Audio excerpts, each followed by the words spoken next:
Why does Jesus say what is inside of us is more important than what we see outside of us?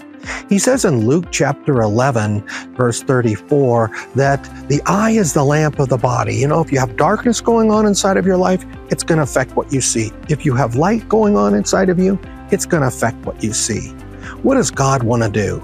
Fix everything out there? Well, He wants to hear from us when we don't like everything outside of ourselves.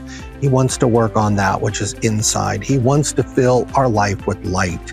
He directs us to the mystery of His grace in the gospel, the love that He's given us through His mercy, through His grace on the cross, through His righteous life as a gift, and the key to understanding who we are, filling our life up with light. I hope this video has been helpful for you, but in any case, as we say, Salam Allah fi yaratak, la paz de Dios en tu viaje. God's peace be with you on your journey.